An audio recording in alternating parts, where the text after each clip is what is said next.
The objective of this experiment in these presentations to determine the retention time of the standard solution caffeines, to identify the caffeine peak in a soft drink sample, and lastly to determine the amount of caffeine in a soft drink sample using the response factor method.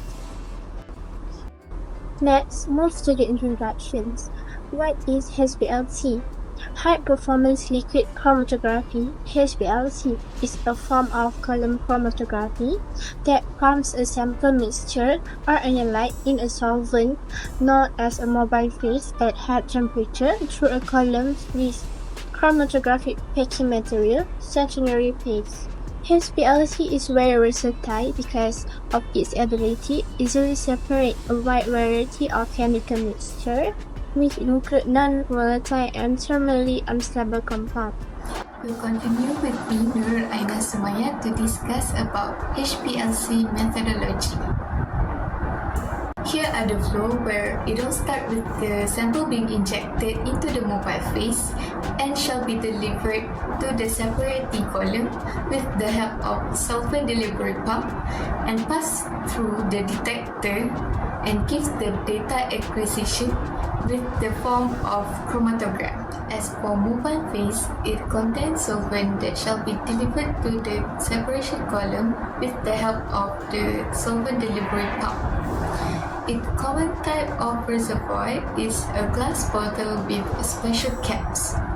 Caps are also connected to the Teflon tubing and filter that are connected to the pump inlet and to the purge gas to remove any gas out from the mobile phase, which are called as the degasser. Next, there are three types of solvent delivery pumps such as the reciprocating pumps, displacement pumps, and pneumatic pumps. Then we'll move to the injectors, where it is function to put sample into the mobile phase, and it has three types. The first one is the shrink injection through a self-sealing elastomeric septum, which are the earliest and simple means of sample introduction by using micro shrink design to withstand pressure up to 1,500 pounds per square inch. The second one is the sampling loop, which are the most widely used method, where it has permit introduction of sample at pressure up to 7,000 pounds per square inch, and the normal sample size is 5 to 500 microliter. Lastly, the third one is the auto-samplers, which it can inject a large number of sample, and it has valve introduces sample into the column. Then we move to the HPLC column, which function to separate each compound contained in the sample by following the law of the stronger the affinity between the component and mobile phase, the faster the component to move through the column, and vice versa, which are the stronger the affinity between the components with the stationary phase, the slower the component to move through the column. Then the detector, where it detects a eluted compound from the column, and it has two basic types of detector. The first one is the bulk property detectors, where it responds to a mobile phase bulk property such as the refractive index and density. While for the second one is the solute property detectors, where it responds to some property of solids such as the UV absorbance and diffusion current. And lastly, the data system, where the signal from the detector shall be processed and the chromatogram is displayed. Here are an example of the chromatogram.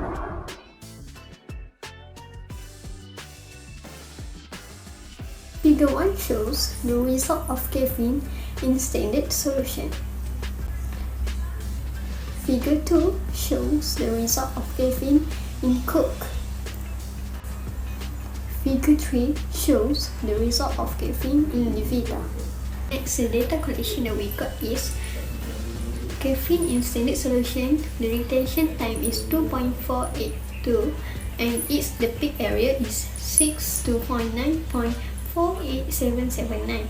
Next, the Coke is the retention time is 2.481, while the peak area is 7001.12305.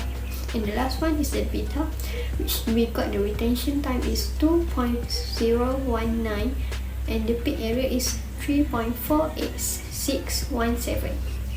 Next is the calculation. We must know the formula of concentration of caffeine in ppm and the response factor formula. The concentration of caffeine in ppm is peak area caffeine in wet solution over the RF. And also the formula of RF is peak area caffeine standard over the concentration of caffeine standard. So right now, we can calculate the RF by using the value that we pick in the caffeine in standard solution area. So the value is 629.48779 divided by 0.1 milligram per milliliter, and we got the value is 62494.8779 milligram per ml. Next, the calculation. We calculate the concentration of caffeine in ppm in Coke and also in Levita. It shows that we pick the highest area in Coke, which is 7001.12305 divided by 62494.8779, and the answer we got is 0.112027 milligram per ml. We need to convert into ppm, so we must times by 1000 ppm over 1 milligram per ml, and the answer that we got is 112.027 ppm. Next, the concentration of caffeine in Levita. We pick the highest area, which is 3.48617 divided by 62494.8779, and we got the 0.00005578 milligram per ml times by 1000 ppm over 1 milligram per ml, and we got the answer is 0.05578 ppm.